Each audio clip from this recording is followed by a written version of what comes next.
Dei nostri incontri di oggi, una persona importante, oltre che un amico di vecchia data come me, Giuliano Ferighi. Lo vediamo come perito agrario, ma lo vediamo anche come vicepresidente di Confdifesa, come responsabile dirigente anche in Casa Confagricoltura.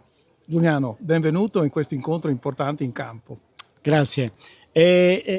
Noi ci teniamo come organizzazione a essere presenti sempre a queste manifestazioni importanti, soprattutto la crescita. Qui ci sono i giovani che dobbiamo valorizzare, perché finita questo passaggio di scuola poi bisogna che si avvicinano al mondo del lavoro. Quindi da tecnico e quindi da tecnici, diciamo, siamo con le braccia aperte per dargli un'opportunità nel mondo del lavoro che non è facile. Oggi è tutto più difficile, è un campo questo qua, l'agricoltura, che sta passando dei momenti particolari, per cui bisogna avere quella veduta in più, e i giovani sono una risorsa.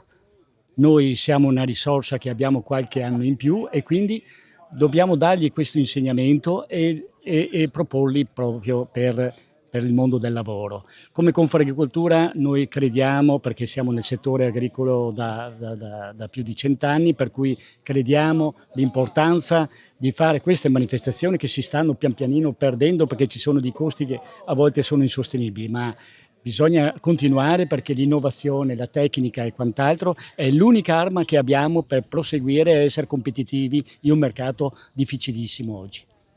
Come tecnico non posso che essere d'accordo con te, e devo dirti anche per il ruolo che rivesti anche nell'associazione sindacale. Oggi vedo la grande difficoltà di bilancio delle aziende agricole, perché molto spesso anche eventi che sembrano lontani poi arrivano vicini.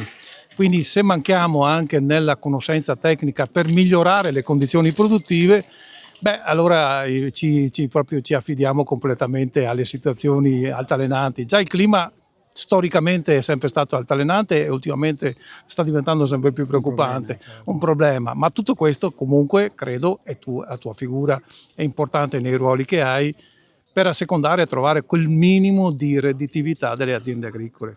Oggi l'azienda agricola deve pensare di essere multifunzionale, non può essere settoriale solamente con seminativo o qualche coltura e basta. Oggi dobbiamo spaziare, dobbiamo trovare l'innovazione, dobbiamo anche spingerci a trovare una soluzione, andare oltre di fare un buon prodotto nella trasformazione. Dobbiamo prendere in mano quella cosa lì, perché lì può esserci un margine che può dare soddisfazione, però questo comporta un impegno notevole. Io sono molto fiducioso con i giovani che hanno voglia di fare, e dobbiamo dargli questa spinta in più per innovare. Quindi l'azienda agricola, benissimo, tutti i bandi che la Regione sta facendo per l'agricoltura, li prendiamo tutti, un po' di agroambiente, un po' di questo, un po' di quello, però il prodotto poi lo dobbiamo confezionare noi, lo dobbiamo ricavare noi, dobbiamo innovarci, e col cambiamento climatico dobbiamo essere in grado di cambiare anche la tipologia di prodotto.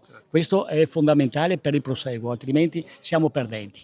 Quindi ben venga una giornata come oggi, che dà il titolo Filiera Connessa. Sì, assolutamente sì, non potevi fare di meglio come titolo. Grazie.